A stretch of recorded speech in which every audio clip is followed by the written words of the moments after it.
Nós estamos dando início a mais um estudo aqui no Instituto de Cultura Espírita do Brasil, o ICEB, que é um Instituto de Estudos Avançados do Espiritismo.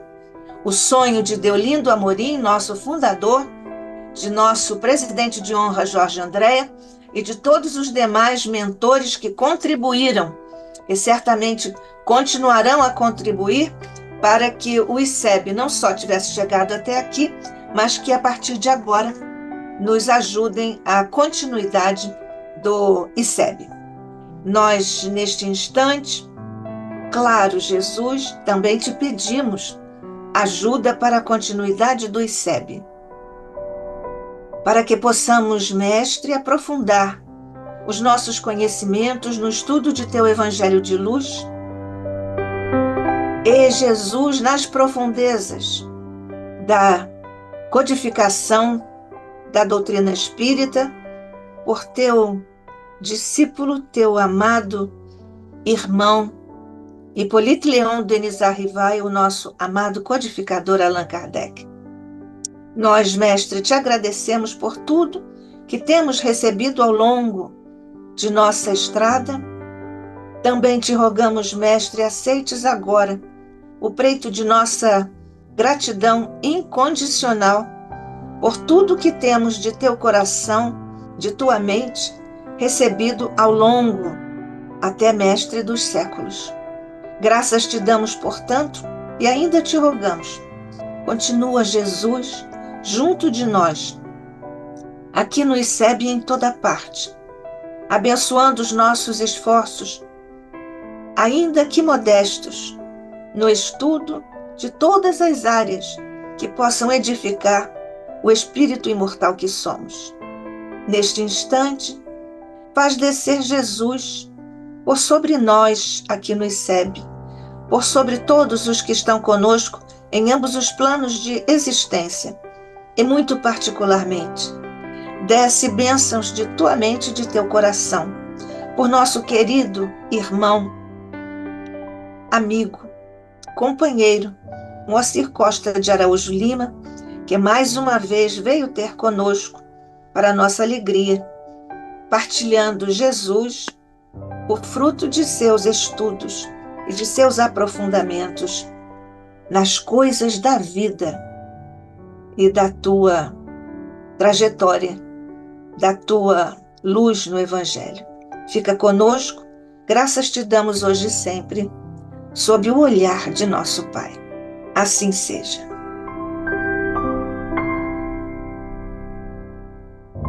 Bem, então nós estamos dando continuidade ao nosso estudo. Trazemos, como já dissemos, Moacir Costa de Araújo Lima, mais uma vez. Ele é físico, advogado, escritor, conferencista internacional, mestre em linguística aplicada na área de lógica da linguagem natural. Moacir Costa de Araújo Lima, mais uma vez o ICEB, não só feliz, mas muito agradecido por mais uma vez contar com a sua valiosa contribuição aqui para os nossos estudos. Sempre bem-vindo, obrigada, somos todos ouvidos. Sim, Moacir vem hoje nos falar sobre o que a quântica trouxe de novo. É uma pergunta. Sim. Outra pergunta. Quais os seus mistérios e suas quebras de paradigma? Então, somos todos ouvidos agora que está plenamente apresentado. Muito obrigado. Bom dia para todos. Que a luz de Jesus esteja conosco, hoje e sempre, porque humildemente nós devemos reconhecer que sem essa luz, sem esse aporte das benesses da espiritualidade, nós não avançamos muito, avançamos quase nada nesse terreno.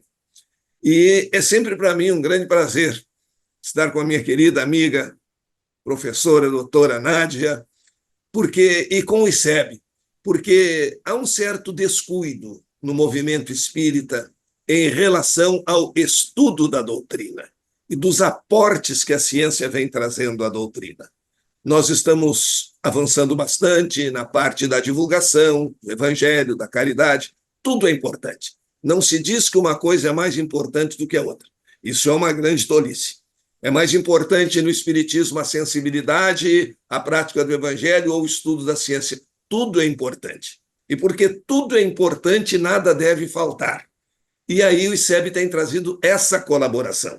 Falar a linguagem da ciência, principalmente para aqueles muito nariz em pé, que Kardec sempre advertia, não acreditam por vaidade, porque acham que não pode haver nada superior ao seu entendimento. Então precisamos também falar essa linguagem, e de modo adequado, para quebrar essa barreira e para fazer-lhes a caridade de levar o conhecimento doutrinário, das qualidades do espírito, da espiritualidade humana, até os seus corações. Por isso é esse grande serviço prestado de mostrar que o espiritismo é também ciência. Não é só ciência, mas é também ciência. Diferente da ciência tradicional, em que o cientista pode, se entender, ignorar alguns dos seus princípios, em determinadas ocasiões nós não podemos, porque a nossa ciência é também uma filosofia com consequências morais. Então, ela deve produzir, principalmente, aquela grande reforma íntima. Mas, falando a respeito da quântica e todos os seus enigmas, há uma porção de problemas na física quântica que são muito interessantes. Os físicos sabem que existem esses problemas e chamam o esqueleto da ciência, um esqueleto escondido dentro do armário. Então, eles dizem que não devem, usualmente, apresentar esse esqueleto aos seus novos estudantes, porque pode assustá-los. Mas, de outra parte, reconhecem que o esqueleto é impertinente, ele é intruso e ele aparece quando menos se espera. Então, há alguns detalhes que são muito interessantes. Nós vamos colocar algumas novidades que a física quântica trouxe e fazendo um link com o que isso nos diz no plano da espiritualidade. Primeiro, é preciso entender o que a física quântica é e o que a física quântica não é. Infelizmente, nós já comentamos isso algumas vezes, quando um termo entra na moda, muitas pessoas se apropriam dele indevidamente e, principalmente, os negociantes de novidades. Os negociantes de novidades são terríveis. Ainda a semana passada eu vi um curso de física quântica que, entre outras coisas, ensinava a encontrar o ser amado em 15 dias. E caso o ser amado tivesse ido embora, trazer o ser amado de volta em uma semana, e o prazo já era menor. Aprender a viver, ficar rico, todas essas coisas que simplesmente são uma negação dos modelos científicos, não tem nada a ver com a ciência e que são extremamente prejudiciais. Porque quando nós, numa entidade como o ICEB, fazemos um estudo das conexões entre a ciência e a espiritualidade, as pessoas de má vontade, que infelizmente existem e são bastante numerosas, já são o suficiente, não precisa crescer mais esse número, elas jogam tudo na vala comum e entendem que um estudo sério sobre conexão ciência e espiritualidade está no mesmo patamar de conhecimento dessas promessas de encontrar o ser amado em 15 dias, trazer de volta, ficar rico sem fazer esforço. Existe como ficar rico sem fazer esforço, mas não é um modo legal nem ético, e não tem nada a ver com a nossa ciência, com a ciência quântica. Então, essas palavras, quando surgem e entram em moda, elas ficam um pouquinho perigosas. Como as pessoas que têm também o hábito de dizer, tudo é quântico. Como tudo é quântico, então, em filosofia, a gente sabe quando alguma coisa é tudo, ela é simplesmente nada. Outros problemas interessantes é que as pessoas dizem assim, eu acredito mesmo na física quântica. Não é questão de crença, é questão científica. O Kant já dividiu o conhecimento em 3 aspectos fundamentais. Um deles é o conhecimento pela crença. É o conhecimento do eu acho que. Esse conhecimento do eu acho que não convence nem mesmo o crente, porque ele já afirma, ele não afirma saber, ele afirma pensar que, achar que e coisas do gênero.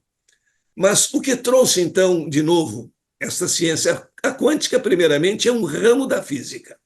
Ela nasceu no estudo do infinitamente pequeno, na física atômica e subatômica, quando os cientistas, para sua surpresa, verificaram que alguns princípios aplicáveis à mecânica clássica não valiam lá naquele mundo subatômico. Lá acontecem coisas absolutamente estranhas, acontecem coisas bizarras. E aí vem a grande pergunta não respondida até hoje.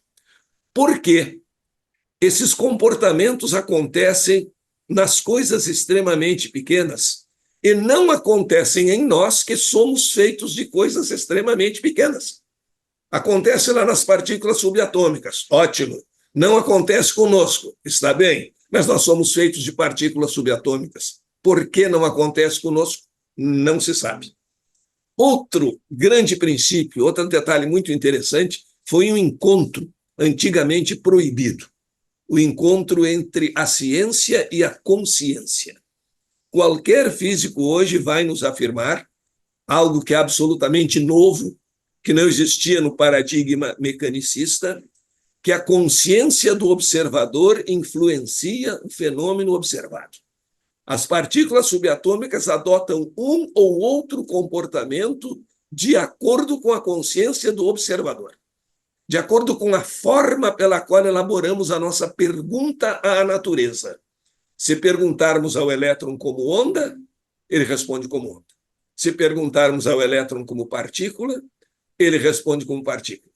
E o que faz esse comportamento diferente é a consciência do observador. Aí então surge a pergunta. Tudo bem, a consciência do observador influencia no comportamento das partículas subatômicas. Isso é ponto pacífico. Não há discussão a respeito. É aceito internacionalmente, é aceito por todos. Aí vem a pergunta. E o que é a consciência do observador? Aí a resposta simples é: não sabemos. E o não sabemos se divide em dois grupos muito interessantes. Um que diz não sabemos e não interessa. E outro que diz não sabemos e devemos pesquisar. Exatamente no famoso Manifesto de Copenhague, quando um grupo liderado por Einstein queria saber por que acontecem esses fenômenos inusitados da física quântica, houve um outro grupo que predominou, infelizmente, dizendo que não interessa, não é do domínio da física saber por que as coisas acontecem. Resta saber como. Então, diremos aos nossos estudantes: apliquem as equações, que elas funcionam. Por que elas funcionam, nós não sabemos. O que é, evidentemente, uma incompletude de conhecimento.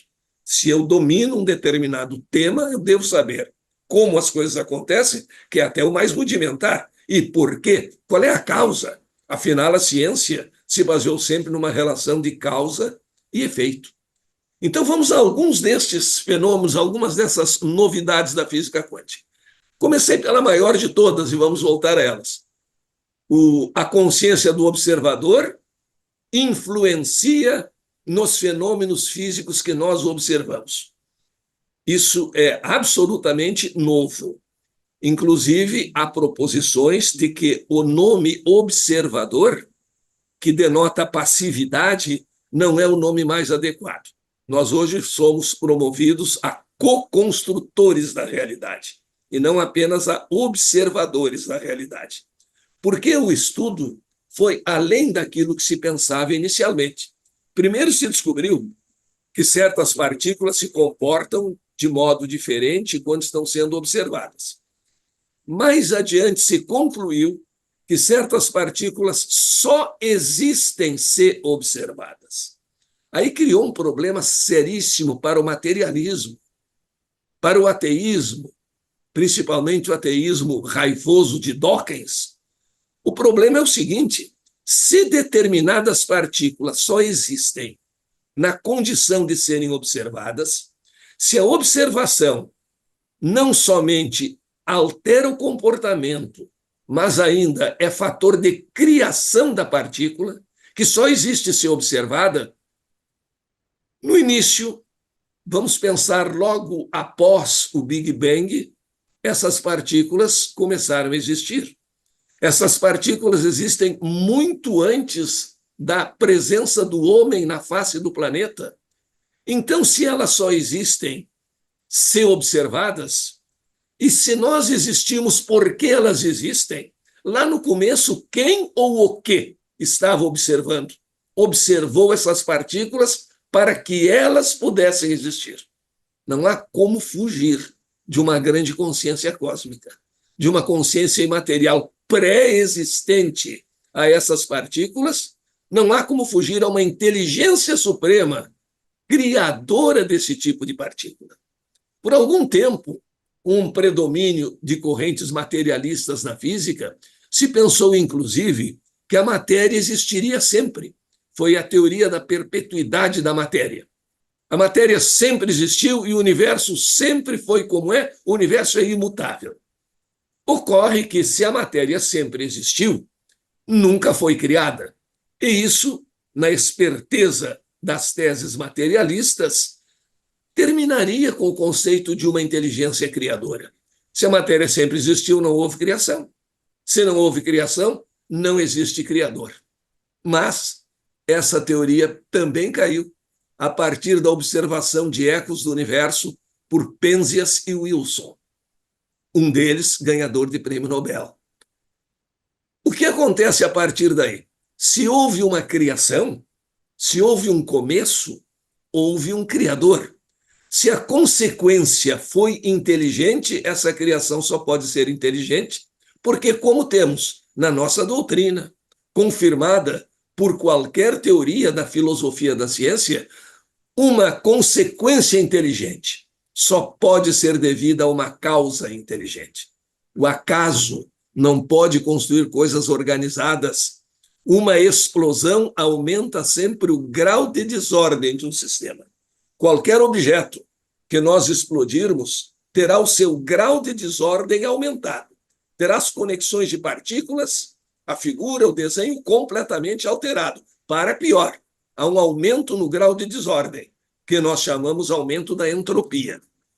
Como podemos, então, pensar que, a partir de uma explosão, em que a ciência é uma aventura do pensamento, e é difícil até de imaginar, tudo que nós conhecemos, tudo que existe, tudo que nós não conhecemos e ainda existe, estava concentrado em uma dimensão invisível, infinitamente pequena. Isso tudo, num momento chamado momento de singularidade, explode.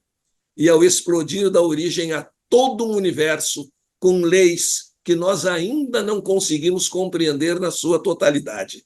Entre outras coisas, dá origem à nossa presença aqui, neste momento, conversando, evoluindo, criando tecnologia para nos comunicarmos à distância. Será que isso tudo poderia ser consequência de uma simples explosão não organizada?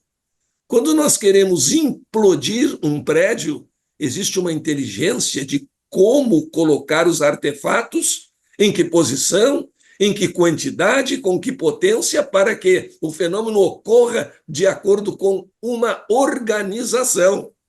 E isso é para desmanchar, para construir é um pouco mais difícil. Então, não há como negar a presença de uma inteligência no universo, que cada vez mais vai se reforçando à medida que vamos aperfeiçoando a nossa capacidade de observar. Um detalhe interessante entre as novidades da ciência e que nos diz respeito muito diretamente: a descoberta de que o pensamento é uma forma de energia e que nós somos emissores e receptores de energia, mas só recebemos naquelas frequências em que somos capazes de vibrar. Por que a doutrina espírita falava tanto no bom pensamento, na prece, no amar o próximo para evoluir? Exatamente por isso.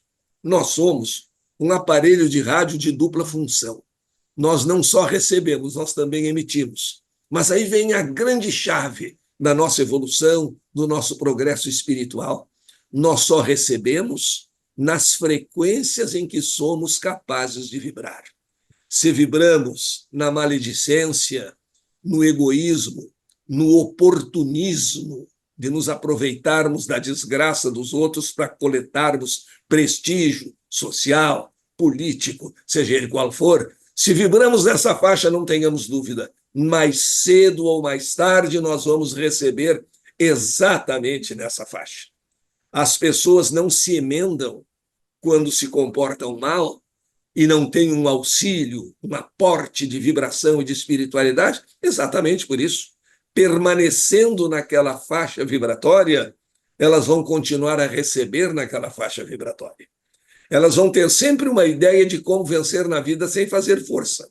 Elas vão ter sempre uma ideia de como lograr os outros, porque estando a vibrar nessa faixa, estão recebendo exatamente de inteligências humanas e de inteligências desencarnadas aporte para esse tipo de vibração. E assim vão sintonizando, vão aperfeiçoando, vão aumentando a potência das suas emissões, porque nós recebemos nas frequências em que vibramos. Muitas vezes, por não compreenderem as coisas, as relações da espiritualidade, as pessoas dizem frases desse tipo: eu daria tudo para trocar esse meu sofrimento por alguma coisa. Sofrimento não é boa matéria de troca. Ninguém quer trocar o sofrimento por nada. Nós precisamos entender hoje que, a partir desse esquema vibratório, nós somos os arquitetos do nosso destino. Por isso, por essa questão de receber na frequência em que vibramos, é que não adianta nós decorarmos orações. Não adianta eu repetir 50 vezes o Pai Nosso como uma penitência. Vejamos o paradoxo. Eu vou rezar 30 Pai Nossos como penitência. O que é penitência? Pena, punição.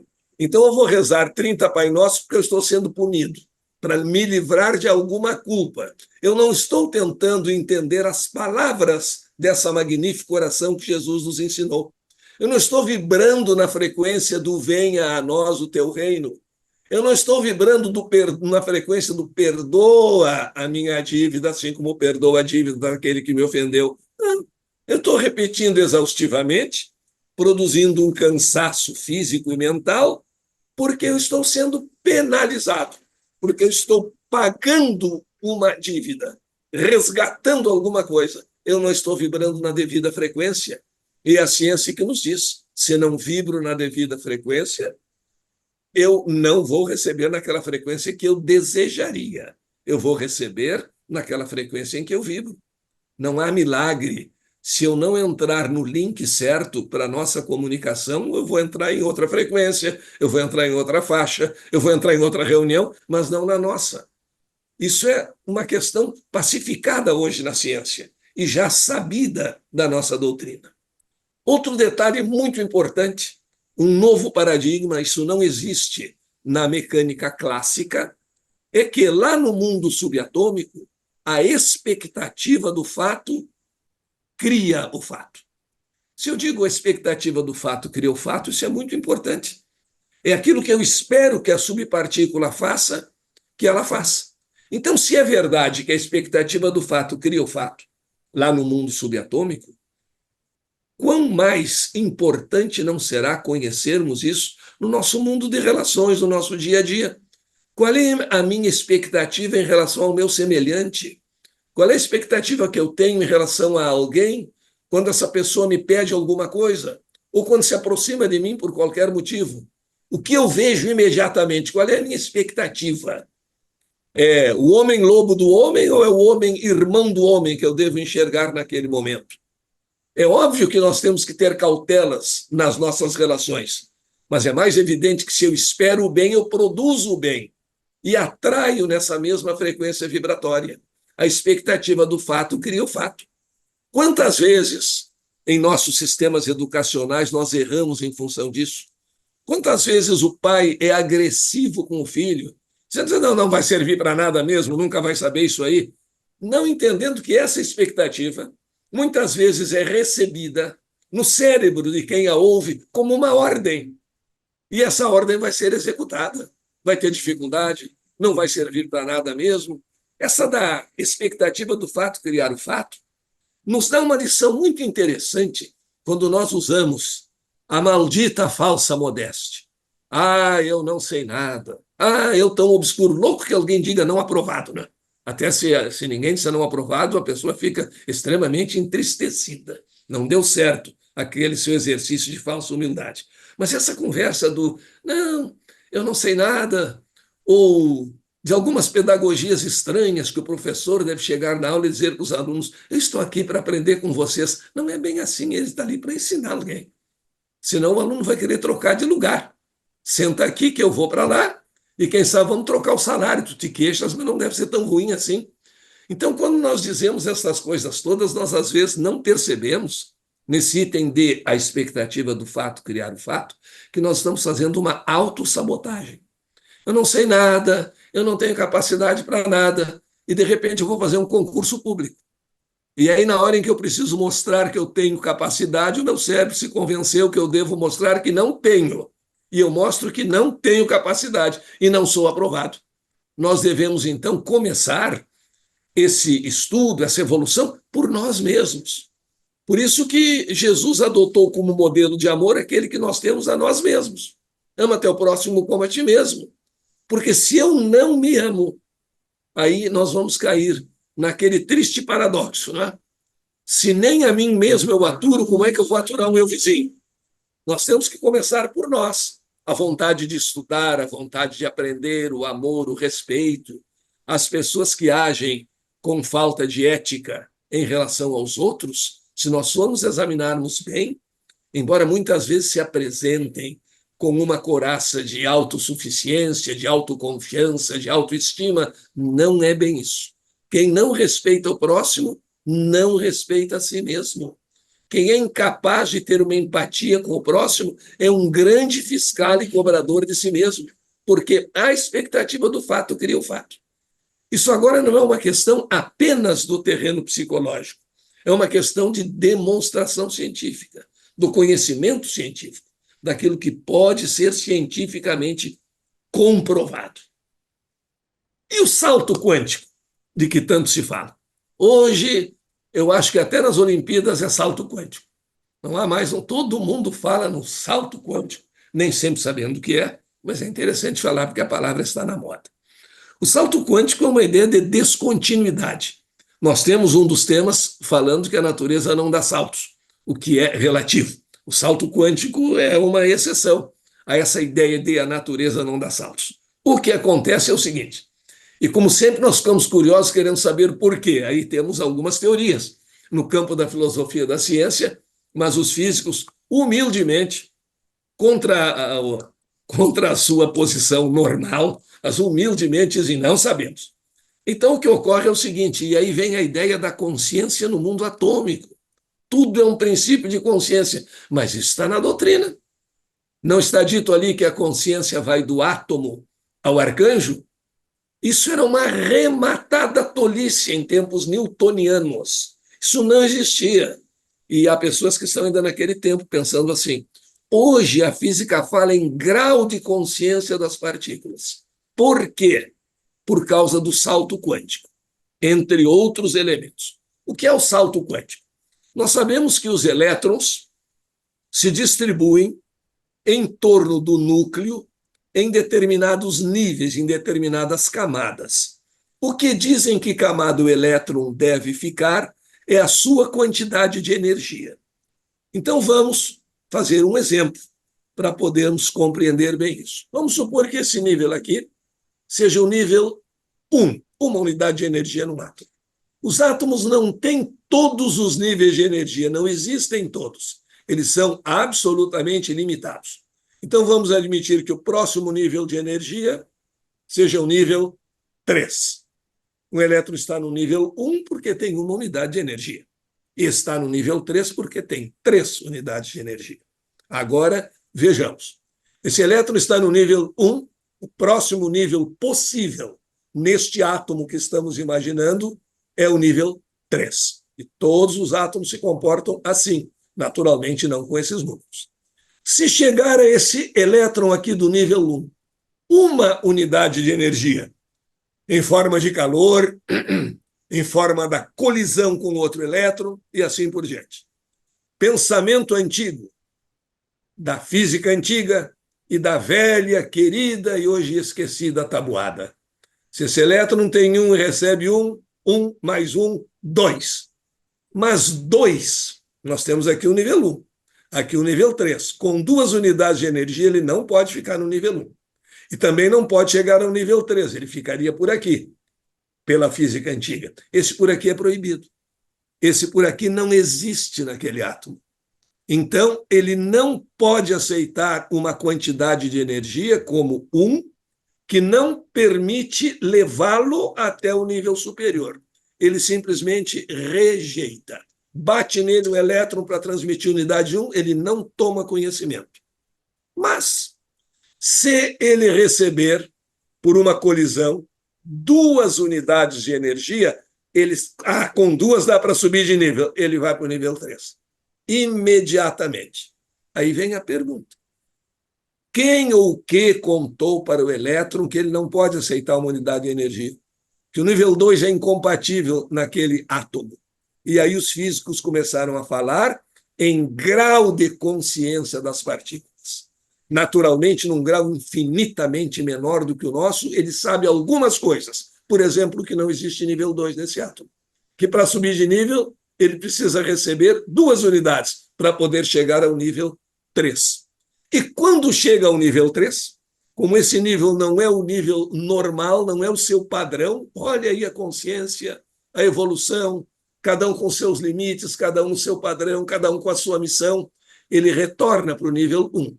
Ao retornar para o nível 1, ele tem que se livrar daquele excesso de energia. Ele se livra desse excesso de energia emitindo-a em forma de luz, visível ou invisível. Eu entendo aqui uma comparação extraordinária para professores, para doutrinadores. Nós, professores, gostamos de aprender. Nós queremos subir o nível do nosso conhecimento, mas nós queremos subir o nível do nosso conhecimento para chegar, não necessariamente voltando fisicamente, mas para emitir aquela energia a mais, aquele conhecimento a mais que nós adquirimos em forma de luz, para que consciências outras possam também, adquirindo aquele nível de conhecimento, subir e depois repartir este seu conhecimento. Então, isso é salto quântico. E o que há de estranho nesse salto quântico é o seguinte: voltamos, nível 1, nível 3. O elétron não pode ficar aqui no meio do caminho. Agora vem algo mais grave. Ele também não pode passar por nenhum ponto da metade do caminho. Mas e como ele vai do nível 1 para o nível 3 sem passar pelo caminho intermediário? Por um espaço não físico, que Einstein chamou espaço de transcendência. E isso é que significa salto quântico. Subir de nível sem passar pelas posições intermediárias. Como ele consegue isso? Esqueleto no armário. Não se sabe. Fala-se em outros espaços, em outras dimensões. Falamos, então, em espaço de transcendência e falamos em consciência das partículas. Outra novidade da física quântica: princípio das ações à distância. Entendia-se, na física tradicional, que um objeto só poderia influenciar sobre outro tocando-o ou mandando um sinal que esse outro pudesse decodificar e agir em função do sinal recebido. O princípio das ações à distância, que não era aceito, na mecânica clássica só existe o princípio da localidade, que é esse que falamos. Um objeto só influi sobre outro se conseguir tocar nesse outro ou mandar uma mensagem que esse outro possa receber. Nas partículas gêmeas, não é assim que acontece. Nas partículas gêmeas ocorre o seguinte: 2 partículas estão se afastando uma da outra. De repente, nós produzimos uma mudança em uma delas. Instantaneamente, sem que haja tempo para qualquer mensagem, mesmo viajando à velocidade da luz, chegar na outra partícula, essa outra partícula faz a mesma mudança. Por exemplo, uma dessas partículas está vibrando no plano, as 2 estão vibrando no plano vertical. Aí nós fazemos uma mudar para o plano horizontal. No mesmo momento, a outra começa a vibrar no plano horizontal. Princípio das ações à distância. Não tem explicação do porquê disso aí. Vamos imaginar o seguinte: vamos imaginar 2 carros numa estrada se afastando um do outro, cada um a 30 km por hora. Correto? Um vai aqui para um lado a 30 km por hora, aqui para a esquerda, outro vai para a direita a 30 km por hora. Aí um destes automóveis manda uma mensagem para o outro. Só que essa mensagem viaja também a 30 quilômetros por hora. Um está indo a 30 quilômetros por hora para cá, outro a 30 por hora para lá, e esse mandou uma mensagem a 30 quilômetros por hora. Dá para entender que essa mensagem viaja a 30 quilômetros por hora atrás de um outro carro que viaja a 30 quilômetros por hora. Vai alcançar? Não, não vai alcançar nunca. Mas na física isso acontece. Agora, muito mais fantástico, muito mais veloz. Para a infelicidade de muitos motoristas nossos, os carros na estrada ainda não conseguiram atingir a velocidade da luz. Eles tentam, e às vezes recebem uma surpreendente iluminação de se perceberem em outro plano depois de fazerem uma grande besteira. Mas não é o caso. Então, as duas partículas estão se afastando, uma para cada lado aqui, a 300 mil quilômetros por segundo. Mudamos o plano de vibração de uma delas e a outra no mesmo instante. Vejam que nada pode viajar mais rápido do que a luz. Então, se essa aqui pudesse mandar uma mensagem para outra, a mensagem viajaria a 300 mil quilômetros por segundo, atrás da outra que está a 300 mil quilômetros por segundo. Não alcança nunca, mas instantaneamente elas mudam. Einstein não acreditou nesse fenômeno no início e dizia que só um sacerdote voodoo oculto poderia explicar uma coisa dessa. Isso seria absolutamente impossível. Mas como Einstein tinha mentalidade de cientista, portanto, não rejeitar sem investigar. Há muita gente que se diz cientista e rejeita sem investigar. Por isso, John Nagel, que durante muito tempo dirigiu uma pesquisa no Centro Europeu de Pesquisas Nucleares, e hoje se dedica à pesquisa de fenômenos parapsicológicos e de influência do pensamento à distância, ele dizia várias vezes que não é correto pensar que todo cientista pensa cientificamente. Nós estaremos equivocados e desiludidos muitas vezes com isso. Mas como Einstein tinha a mentalidade científica, ele começou a fazer a investigação e verificou que acontece exatamente assim. O que se transmite de uma partícula para outra? Como chega lá? Só a ideia de uma grande consciência universal. Só a ideia de uma inteligência suprema onipresente. Só a ideia da interconectividade pode explicar isso aí. Mas aí nós estamos no campo da filosofia da ciência, onde não há decidibilidade, há graus de probabilidade. Mas é plenamente sabido que o mundo atual é muito diferente daquele mundinho que a gente pensava feito de matéria, de coisinha pequenininha que se juntava e virava grande, tudo sujeito a leis de impenetrabilidade, de peso, de noções de distância, de localidade, que está completamente superado. Eu fiz no livro Quântica e Consciência uma parte especial em que eu simulo uma viagem de uma estudante, botei o nome de Helena até em homenagem à minha mulher, que vai a um mundo quântico em que as coisas acontecem com as macropartículas, como acontecem aqui no nosso mundo só com as micro. Então, a comparação seria a seguinte: se isso acontecesse num mundo maior, eu teria dois carros se afastando em uma pista com uma certa velocidade. De repente, alguém que está à beira da passagem ali, da pista, joga um balde de tinta vermelha num dos carros. E no mesmo instante o outro fica pintado de vermelho também. É assim que acontece. Esse é o esqueleto. E os materialistas gostam muito de deixar esse esqueleto no armário. Há ainda o problema que trouxe um pouco mais de modéstia aos físicos, que é o princípio da incerteza. Tecnicamente, ele diz o seguinte: quanto mais precisos nós formos na determinação da velocidade de uma partícula, mais equivocados estaremos na determinação da sua posição. Quanto mais for caprichada, precisa a determinação da posição, sempre é um erro. Quanto menor for o erro na determinação da posição, maior será o erro na determinação da velocidade. Então, em outras palavras, e brincando um pouco, se nós sabemos onde estamos, não sabemos com que velocidade andamos. Se sabemos com que velocidade andamos, não sabemos muito bem onde estamos. Com os elétrons é assim. Existe até uma piada do criador desse princípio, que é o Heisenberg, dizia o seguinte: o Heisenberg estava dirigindo numa estrada e foi detido por um policial. E o policial então perguntou: o senhor sabe a que velocidade o senhor vinha? Disse: não, o senhor estava exatamente a 95 milhas por hora. E o Heisenberg disse: acabo de saber onde não estou. Não sei mais onde estou. Claro, porque se sabe com precisão a velocidade, não sabe com precisão a posição. Mas isso trouxe um outro reflexo na filosofia da ciência, contra aquela ideia de que tudo está pré-determinado, que nós nada podemos fazer, que o destino já está escrito, o que é exatamente contra a nossa filosofia espírita, contra o nosso pensamento, porque haveria, em primeiríssimo plano, uma grande injustiça se a inteligência suprema, se Deus atribuísse a cada um destino sem verificação de mérito e sem possibilidade de escolha. Isso é contra o livre-arbítrio. Isso é um apelo à preguiça. Se eu tiver que ser uma pessoa, se eu tiver que ser médico, eu vou ser médico. Fico sentado em casa, o destino vai resolver tudo. E a teoria nova da ciência mostrou que não é assim.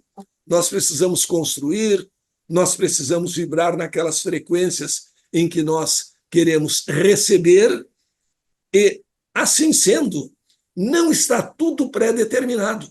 Pelo contrário, nós temos poder de decisão limitado, como o salto do elétron no átomo, limitado ao nosso plano evolutivo, limitado aos níveis possíveis para nós em cada encarnação, como são limitados os níveis possíveis para o átomo de acordo com a sua configuração. A partir daí, nós entendemos que é possível fazer alterações a partir do nosso livre-arbítrio, e não tudo absolutamente pré-determinado. E as mesmas causas vão gerar os mesmos efeitos. Einstein sempre dizia que era uma grande tolice pretender resultados diferentes fazendo sempre a mesma coisa. Isso é muito interessante. E diz respeito à nossa atitude. Nós queremos evoluir, nós queremos crescer espiritualmente, nós precisamos examinar quais são aquelas atitudes que nos trouxeram paz, que nos trouxeram evolução espiritual, que nos tornaram empáticos ao nosso semelhante, irmãos do nosso irmão, e quais são aquelas atitudes de isolamento, que não constroem.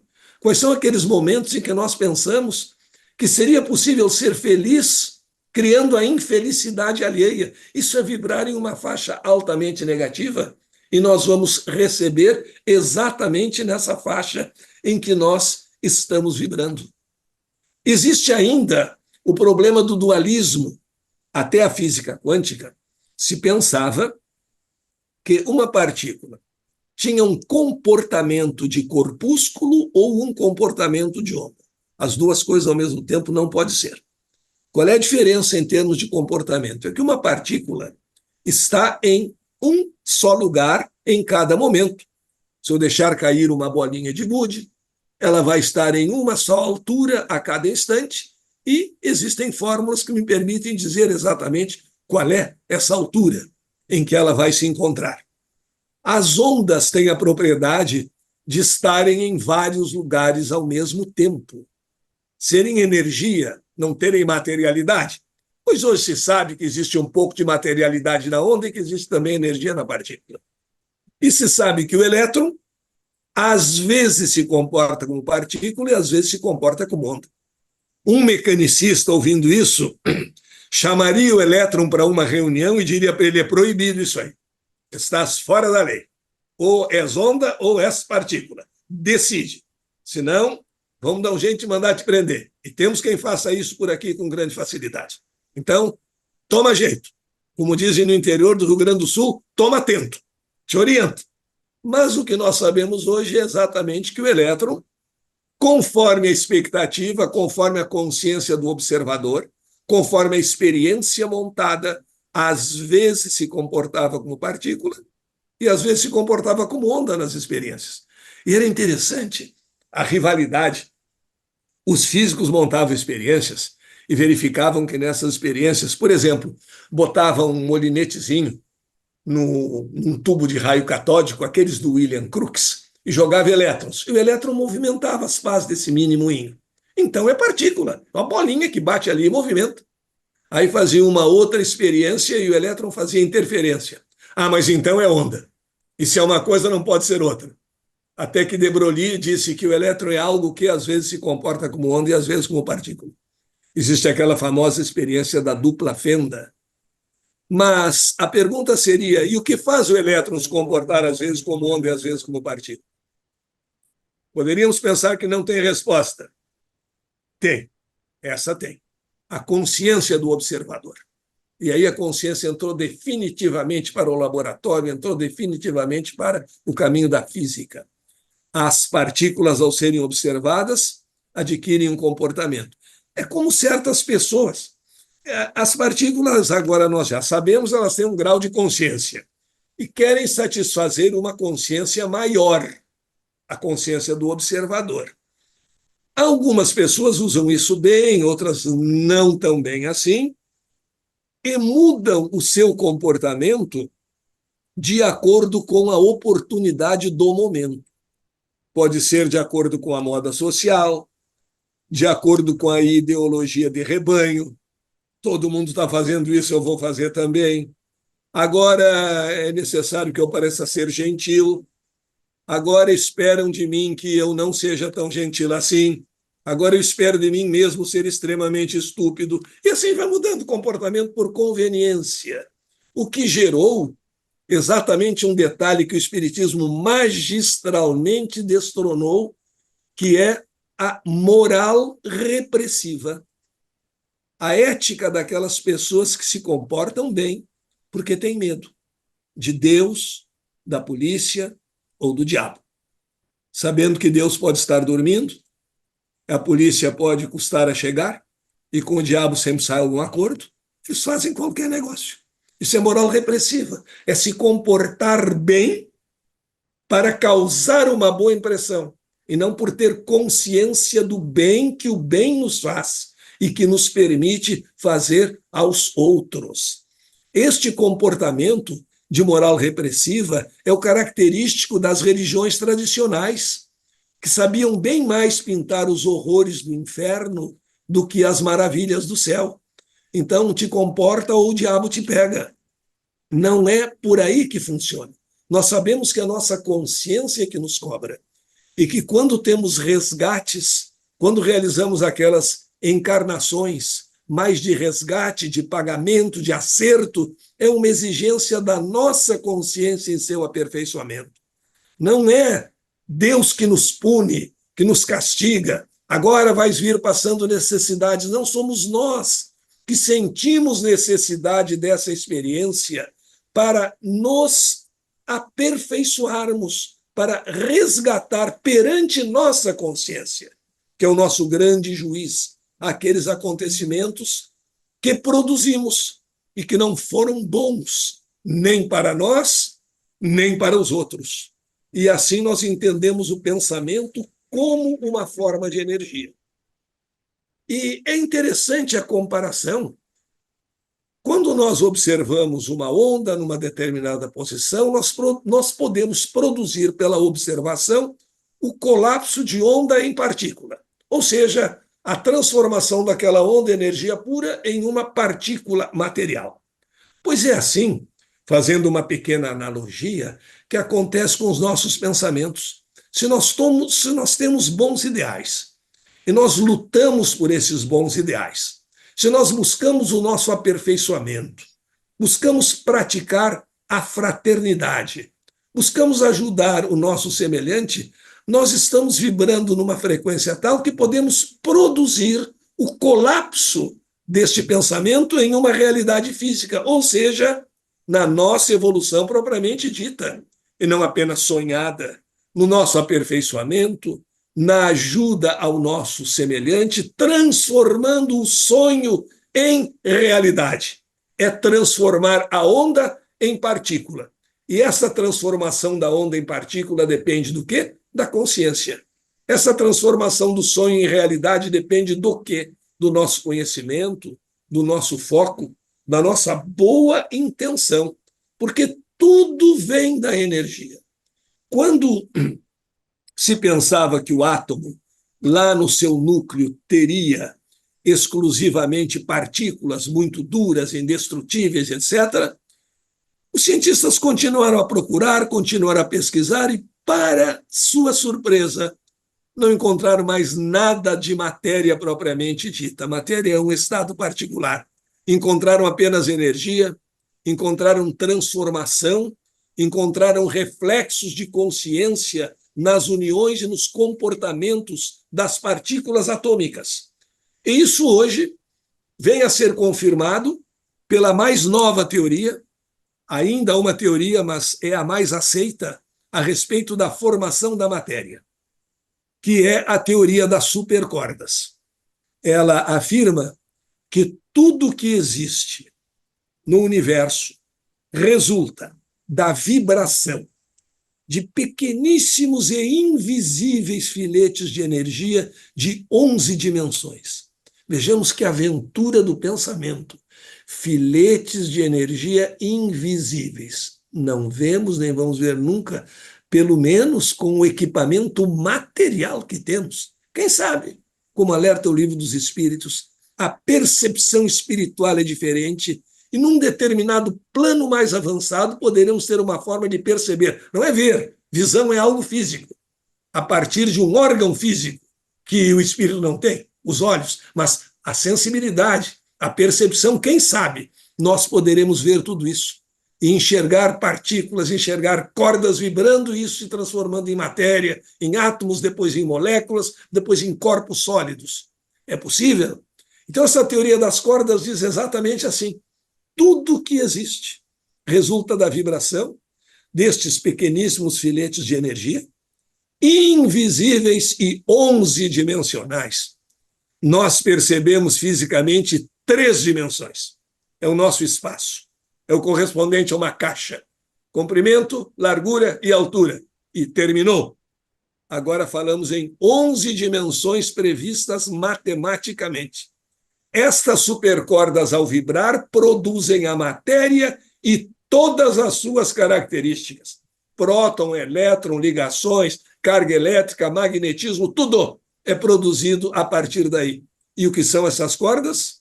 Simples vibração. Simplesmente energia. O nosso pensamento também é uma forma de energia.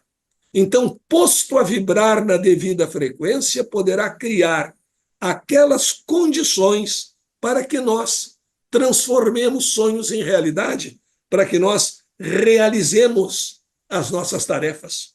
Houve, então, o destronamento da matéria. A rainha matéria deixou de ser rainha. Nós falamos hoje num universo de energia e intenção. Sabemos que emitimos e recebemos de acordo com as nossas frequências. Isso nos elevou da condição de simples observadores para a condição de co-criadores. Vós sois deuses, nós somos co-criadores. E o que é interessante é que quando nós verificamos todas essas novidades da ciência quântica, que vieram através de uma matemática muito avançada, outro detalhe interessante, a matemática não tem materialidade. A matemática não trabalha com nenhum objeto físico.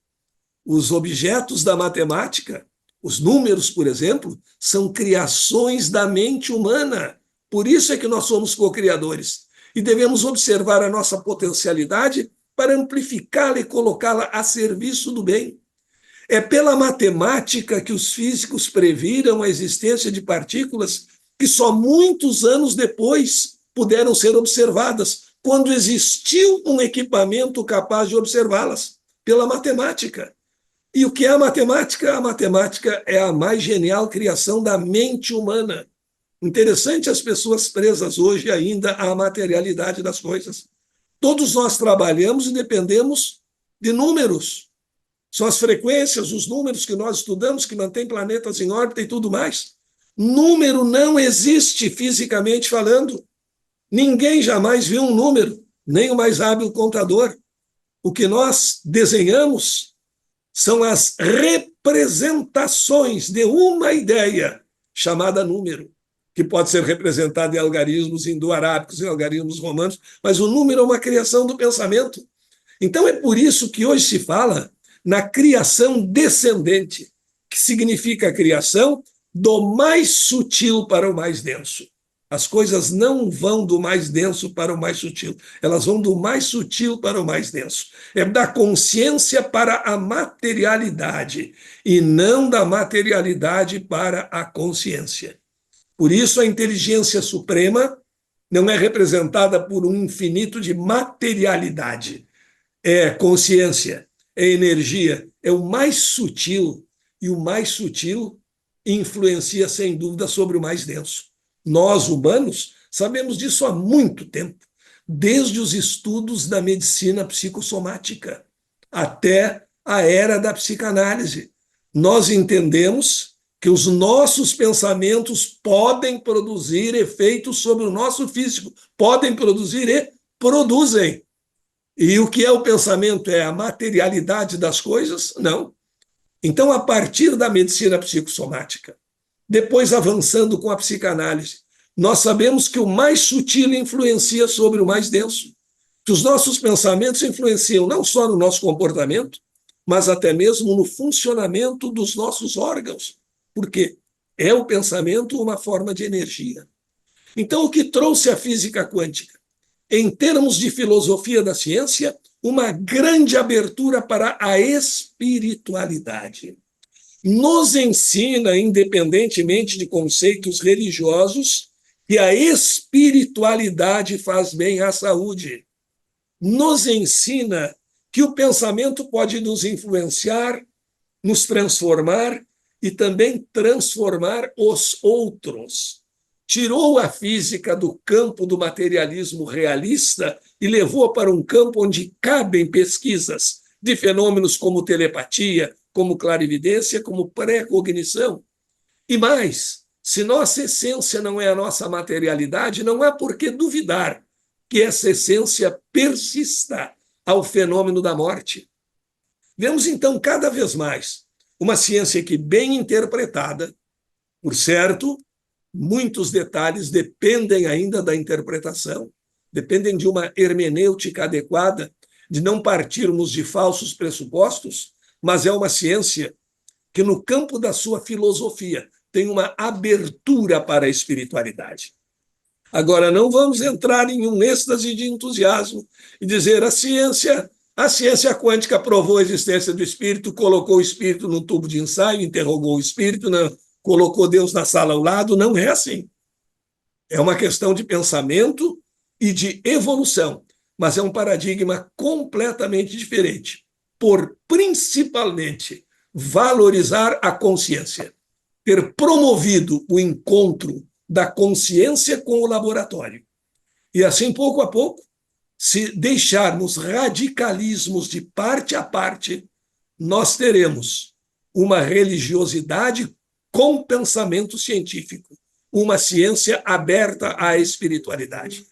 É uma lacuna que os cientistas estão sentindo, talvez inconscientemente, mas que vão trazendo à tona, pouco a pouco, essa influência da espiritualidade sobre a matéria.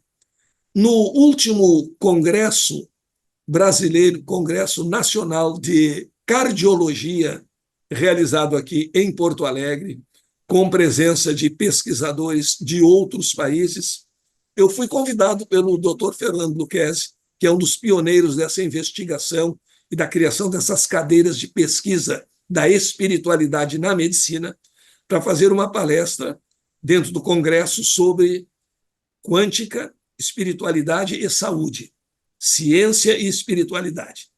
A grande surpresa foi que o setor do Congresso que tratava de ciência e espiritualidade foi o mais concorrido de todos. E a presença maciça de jovens, o que é muito importante, porque os jovens estão se interessando por isso. Há um interesse enorme aqui nas faculdades de medicina por essa cadeira de ciência e espiritualidade. Não se trata propriamente de uma religião, não se trata de uma crença, mas trata-se de verificar que esses valores positivos do ser humano fazem bem, que a espiritualidade faz bem à saúde, e assim estamos caminhando, agora sem dar saltos, agora lentamente, para uma abertura completa. falta pouco para se dizer a realidade do espírito independentemente da matéria. O Lucchesi, como outros pesquisadores, afirmam que nós somos uma composição de corpo, mente e alma. Vai se fazendo. Corpo, espírito, perispírito, matéria. Estamos chegando lá. O principal é que estamos chegando ao espírito e ao bem que as coisas do espírito nos fazem. Isso agora não é mais tratado como superstição, embora alguns, infelizmente, do nosso lado concorram para isso, inventando esses cursinhos de física quântica, etc. Não digo que todos os cursos de física quântica estejam nessa vala comum, não. Há cursos e estudos sérios, mas nós precisamos, na ciência, ter essa seriedade.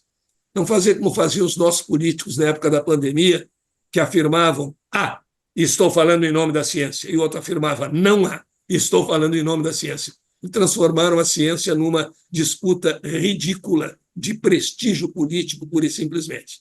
Não é, evidentemente, este o caminho, mas é o caminho do equilíbrio, é o caminho do bom senso. E nós conhecemos o bom senso encarnado, nós conhecemos a doutrina do bom senso encarnado, e é esse bom senso que nós devemos seguir em nossa pesquisa científica e em todos esses detalhes. Eu quero agradecer a assistência de todos, as boas energias que, por certo, me foram enviadas, e deixar aqui alguns minutos para nós continuarmos a nossa conversa, e sempre à disposição.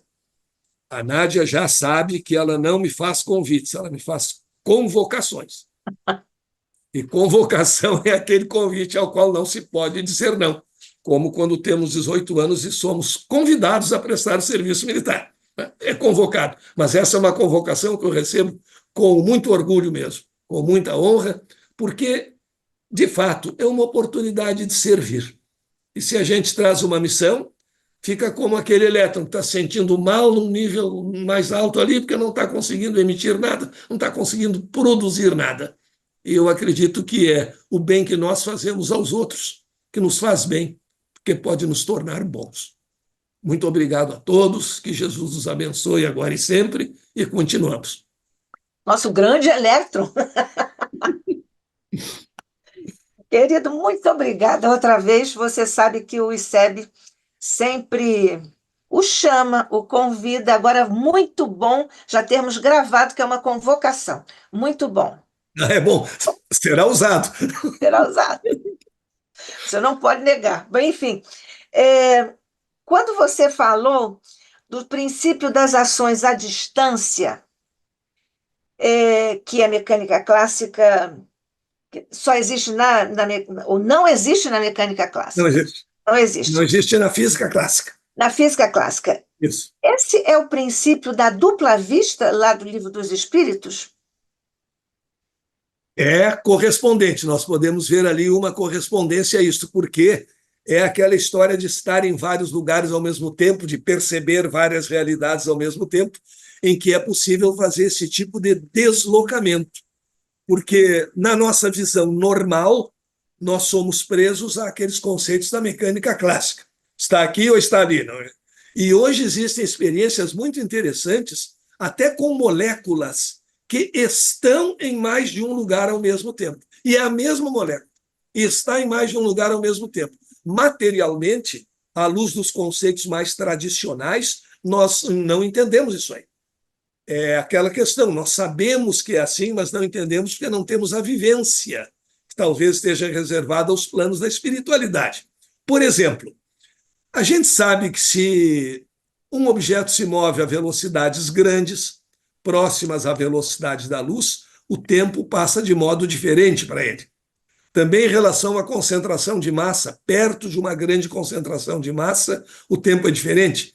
Então, se uma nave espacial ficasse 15 minutos no horizonte de eventos, proximidades de um buraco negro, 15 minutos para essa nave espacial seriam muitos anos aqui no planeta Terra. O primeiro filme do Planeta dos Macacos, no meu entender, o único bom, mostra isso aí. É uma nave que se afasta do planeta com uma velocidade fantástica, velocidade próxima da luz, viaja alguns meses nessa velocidade e quando volta aqui, no planeta se haviam passado muitos séculos. Isso é real dentro da ciência. Nós sabemos que é assim. Não temos condições de mostrar porque não conseguimos essa velocidade.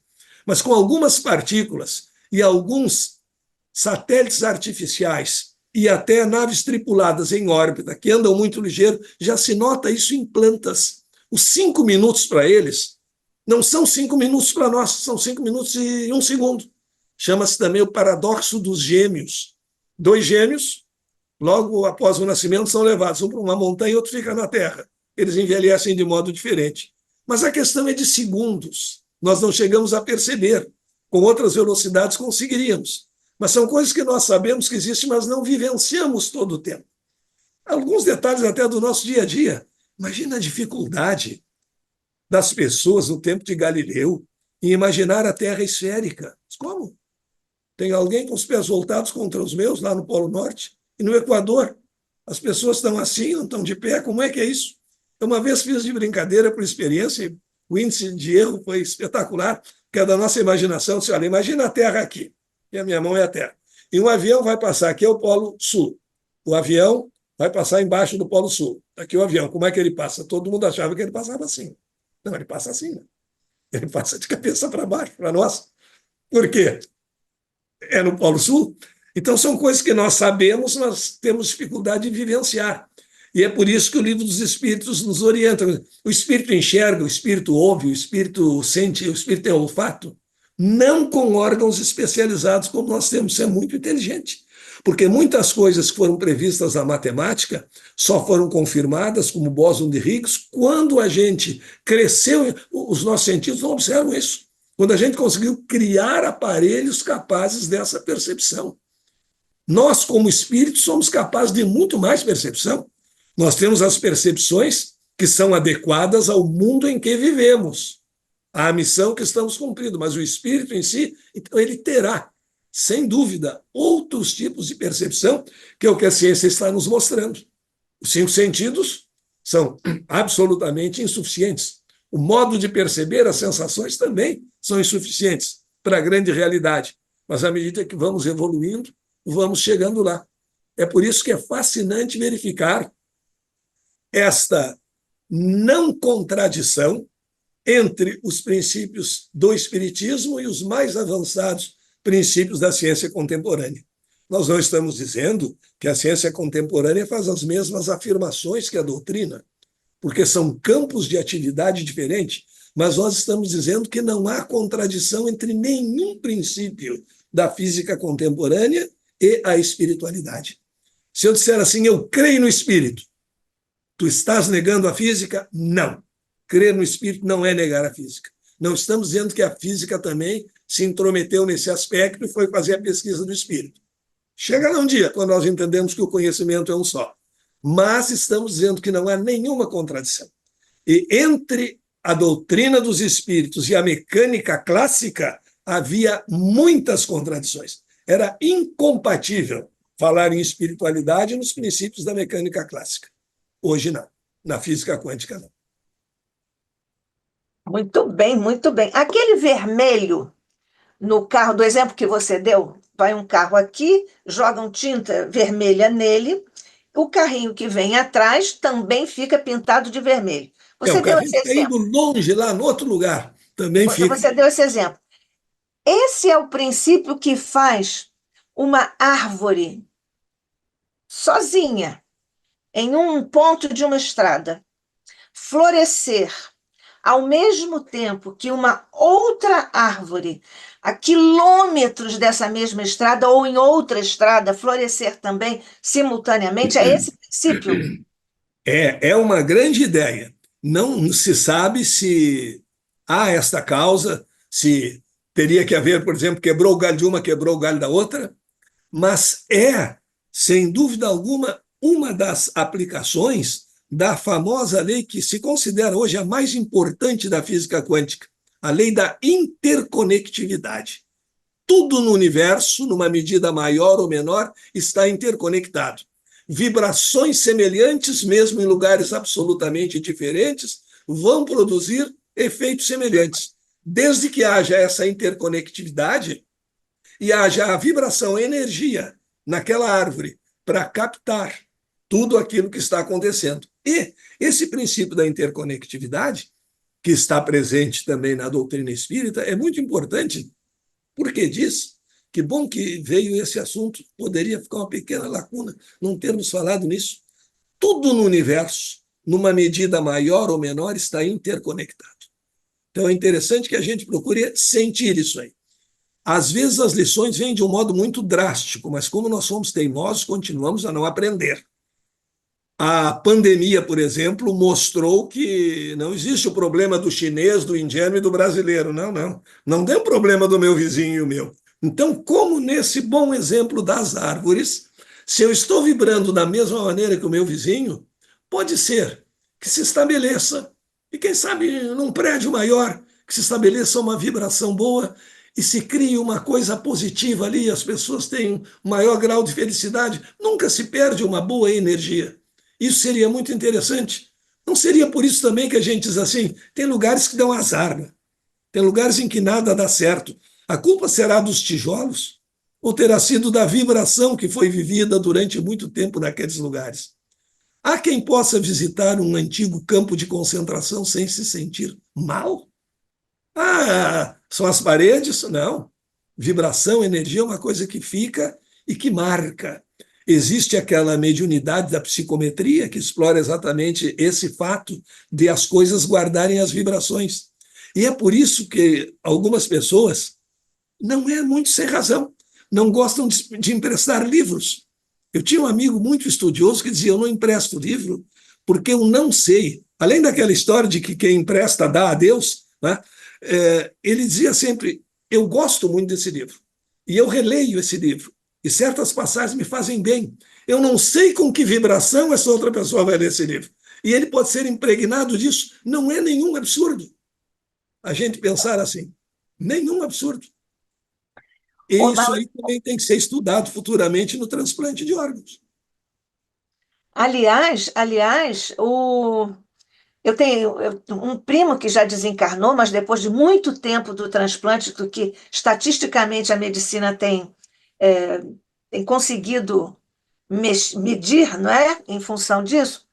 E os médicos disseram a ele que o transplante dele foi bem sucedido, mas alguns não são bem sucedidos, eles não sabem por quê, porque as condições físicas do órgão, do doador, do receptor são equivalentes, por isso que se chega ao transplante.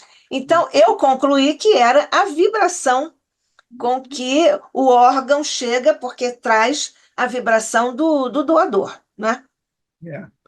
Eu Agora, acredito que futuramente, assim como a gente vê a compatibilidade genética do órgão para ser transplantado ou não, nós teríamos que ver também a compatibilidade energética, de vibrações sim, espirituais, quem sabe fazer um tratamento nesse mesmo órgão.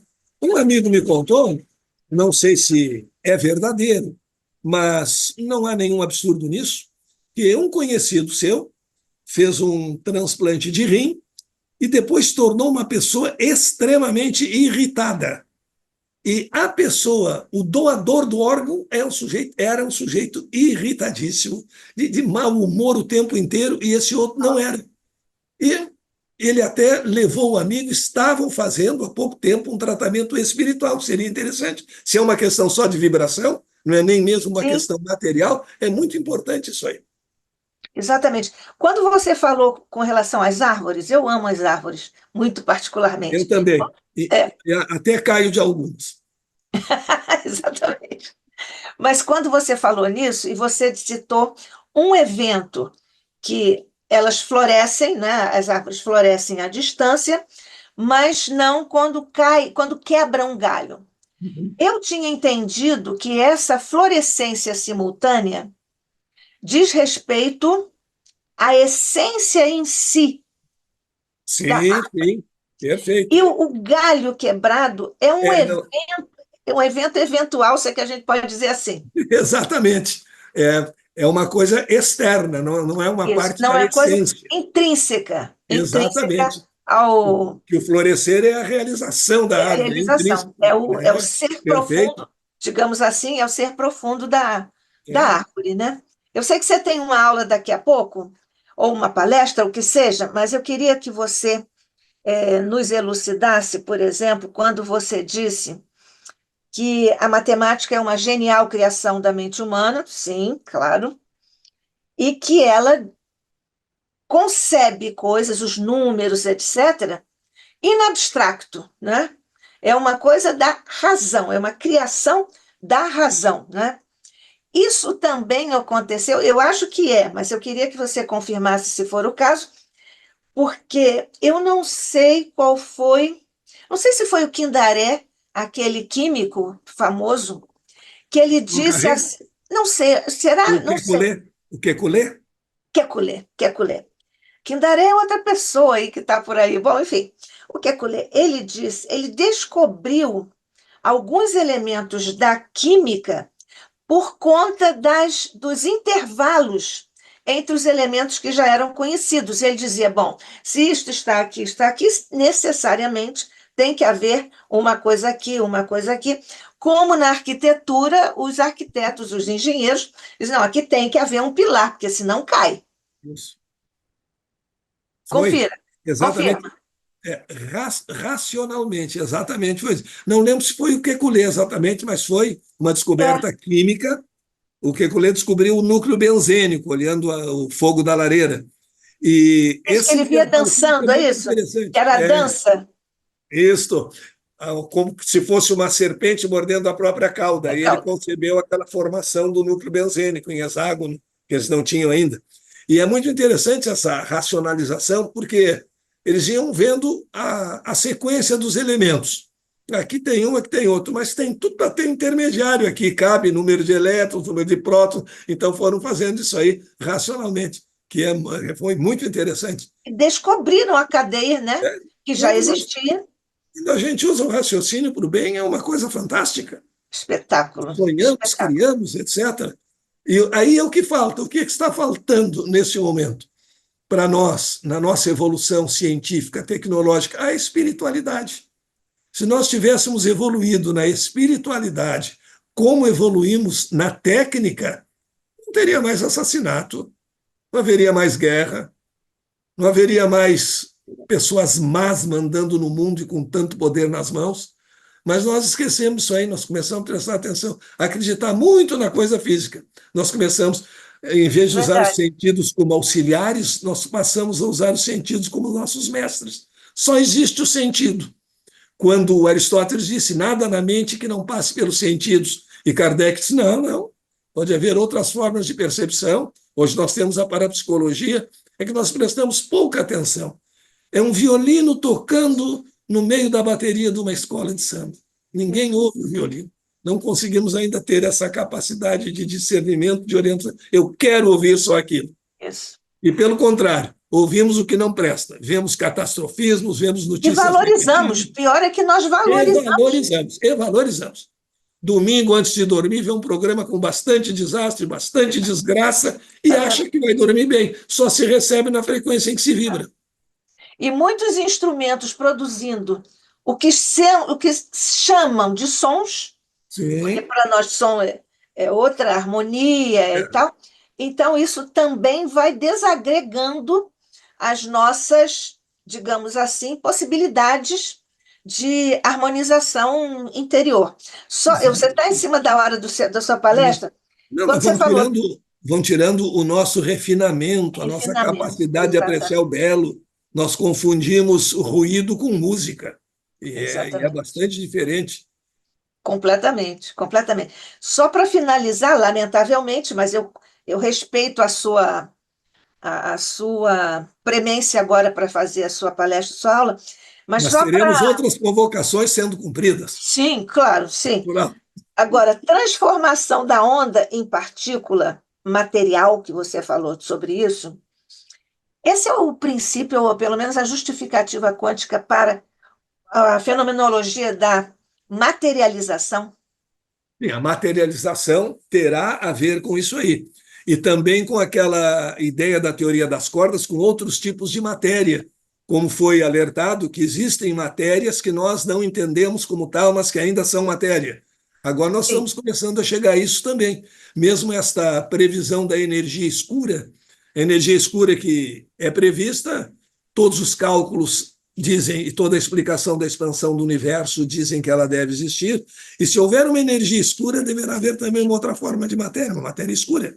Como existe, e bem anterior a isso, mais simples até do que isso, a matéria quintessenciada, que é a história hoje, não, é só energia, matéria não existe mais, não, existe aquele sentido da matéria ser a rainha de tudo, mas existem as diferentes formas, a matéria quintessenciada, haverá a matéria de acordo com o nível de evolução, e assim nós vamos pegando lá na ciência as inspirações, mas isso não tem a ver com aquilo ali, e vamos evoluindo na nossa pesquisa, muito bom.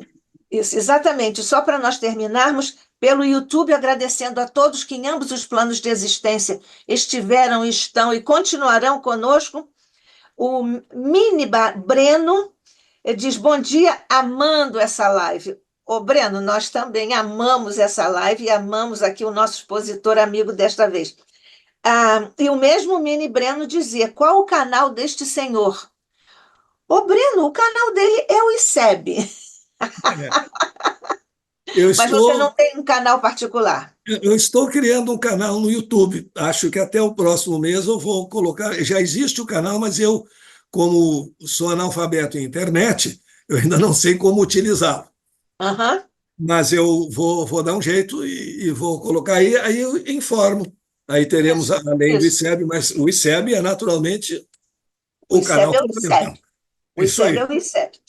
Olha, lamentando muito, mas cumprindo aqui os requisitos da hospitalidade, que a casa é sua, e respeitando seu compromisso, o ICEB, mais uma vez, muito agradecido a você, Moacir Costa de Araújo Lima, por mais uma preciosa lição, um esclarecimento, hoje está na moda dizer gigantesco, para todos nós aprendermos. Deus te abençoe, continue nessa sua trilha de divulgação das coisas do Espírito, das coisas de Deus, das coisas do Evangelho de Jesus, das coisas da codificação de nosso querido Allan Kardec. Deus te abençoe, meu querido amigo, irmão, companheiro, expositor do ICEB.